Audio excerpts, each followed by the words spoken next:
Hello friends, daily sports Bangla YouTube চ্যানেলে আপনাদের আবার আমি স্বাগত জানাই। আবার নিয়ে চলে এলাম খেলার নতুন ভিডিও নিয়ে। কথাবার্তা ছিল পাকা, তাও কেন মোহনবাগানে যোগ দিলেন না ইনিয়েস্তা? জেনে নিন কারণ। আপাতত সুখের সময় কাটাচ্ছে মোহনবাগান সুপার জায়ান্ট।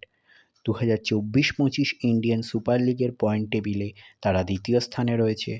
তবে 2023 সালে শোনা গিয়েছিল স্পেনের তারকা ফুটবলার আন্দ্রে ইনিয়েস্তা নাকি সবুজ মেরুন ব্রিগেডে যোগ দিতে পারেন।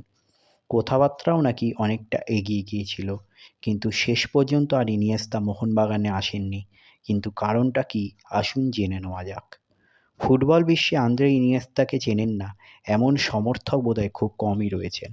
সম্প্রতি তিনি আন্তর্জাতিক ফুটবল থেকে অবসর গ্রহণ করেছেন। তারপরই শোনা গিয়েছিল সবুজ মেরুন ব্রিগেডে তিনি যোগ দিতে পারেন। এমনকি ইনিয়েস্তাও ইন্ডিয়ান সুপার লিগ খেলতে যথেষ্ট আগ্রহী ছিলেন।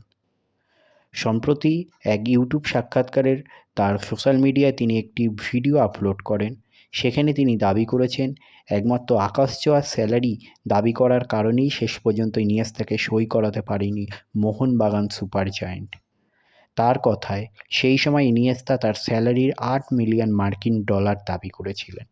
ভারতীয় মুদ্রায় এই সংখ্যাটা প্রায় ৬৬ কোটির কাছাকাছি এসে দাঁড়ায়। আর গুরুত্বপূর্ণ বিষয় হলো, ওই বছর মোহনবাগান সুপার জায়ান্টের মোট বাজেট ছিল ৭১ কোটি টাকা। আর এই কারণেই শেষ পর্যন্ত ইনিয়েস্তাকে সই করাতে পারেনি মোহনবাগান। তবে ওই বছরই ৭ মিলিয়ন মার্কিন ডলারে সংযুক্ত আরব আমিরশাহীর একটি ক্লাবে যোগ দিয়েছিলেন ইনিয়েস্তা।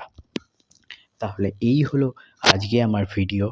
আবার বলছি, আমার চ্যানেল যদি কারোর ভালো লেগে থাকে অবশ্যই আমার চ্যানেলটিকে আপনারা সাবস্ক্রাইব করে নিন।